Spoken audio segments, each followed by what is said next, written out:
Ole tun tum video wa chuan subscriber te request nangin PayPal account siam dan kha ron tar lang to don ani e chuan ama sa in e channel hi ila subscribe lo ni chuan khongai in milo subscribe sakla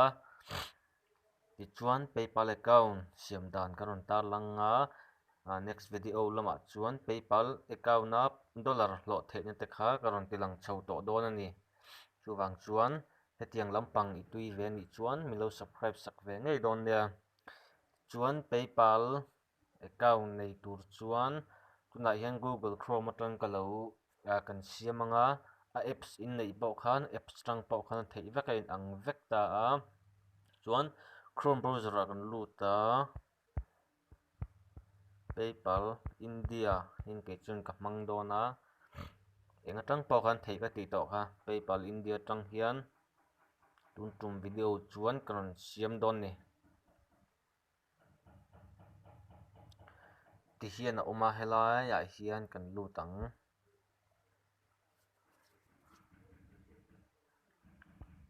hian a oma ti hian a ron lang ta a he lai chung hi kan hmuh chuan helai hi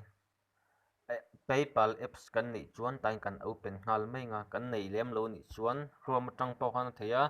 Chrome a apps nei lo pawh khan Chrome browser tang kan poisa kha chu a in thonin engkim ka ti thei vek ti kha kan khadon ne sign up hi a free a engma kha choi ngai om lo ta kan sign up don ni chuan thena ron lang ta lai hian a chunga hian kan ti le ang individual a hian next kan hmeta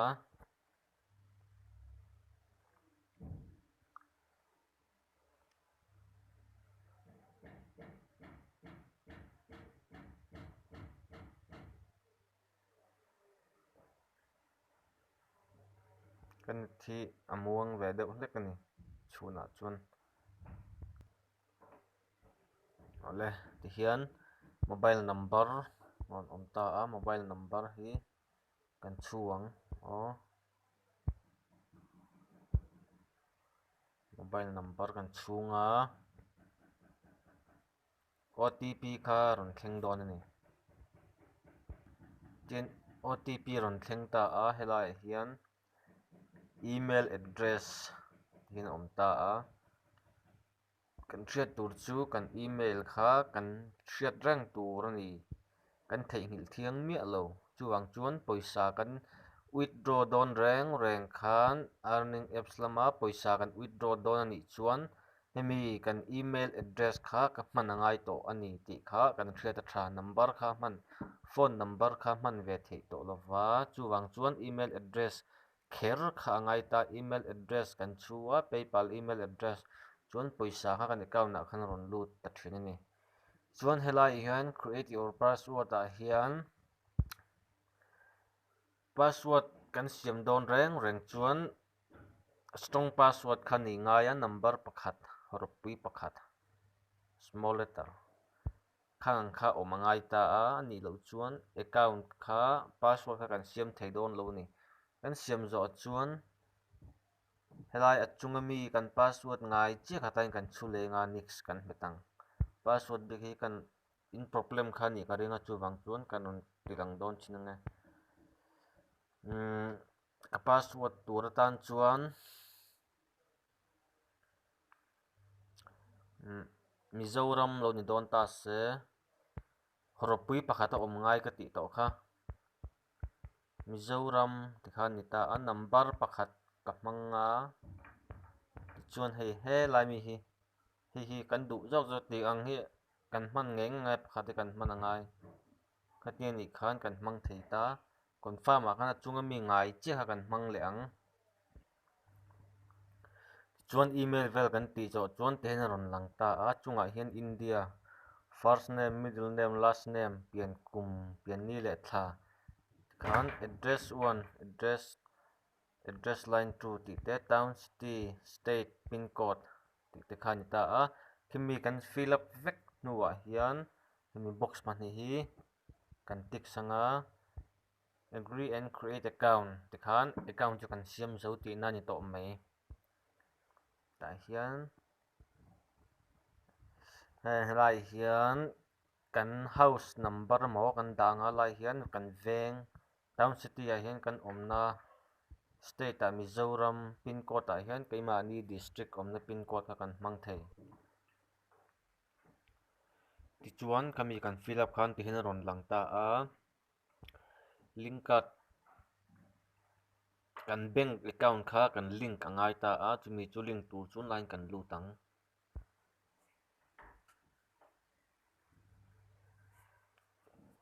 tihin om ta a link a debit card or credit card in ta a credit card ma kan link du chuan ama hi kan click anga khalai khan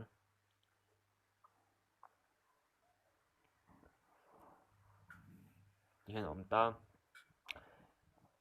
credit card number a hmalam ATM hmalam pang number kha kan chu phenga chuan select your card type a hian kami paisa kan in lawa kan hmandu ang chi kami kha mi hi khoimam ber kan tik mai don ni chuan expire date a hianin ATM card hmalam panga a thla le a thi kum kha kan chu le anga chuan security code hi ATM hnung lampanga number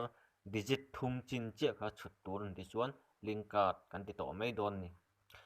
chuan bank account hmanga hemi kan bank account hmang khan a link thei boka hemi a link tur chuan ten IFC code kha ngai ta a IFC code i hrelo ni chuan i passbook a khan hmalam panga khan omang IFC code ti in ani lo pani omna district kha search la chuan IFC code chu ron lang mai ang account number ani le ta a chuan helai hnuai hian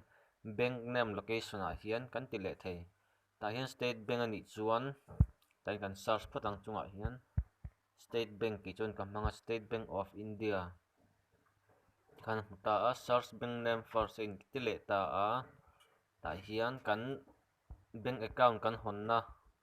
rama kha kan ziak to mai don Mizoram khan chuan search stage a hian lunglei ki chuan lunglei om ta lunglei ha ti mai tanga chuan town city a hian lunglei tho chuan IFC code tin ron lang ta account number hi ta in ka chunga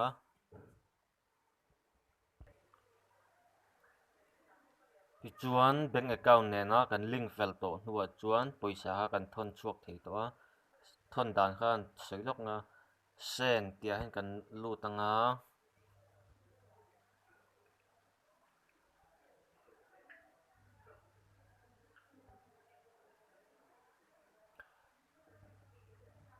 tihan ron lang le ta a kan thon du te kha an email address kan hriat angai tan email address amo mobile amo kan hriat kha ngai ta ni an email address kha kan lo chuan ti khan amo email amo mobile number khan kan search anga ti chuan ron langa kan send thei to mai ti na ni khati zong kha ni PayPal account siam dan har salowa next video in lo ngai chang le theu don ne next video wa chuan dollar hlo theina kha karon pho chuak to don ani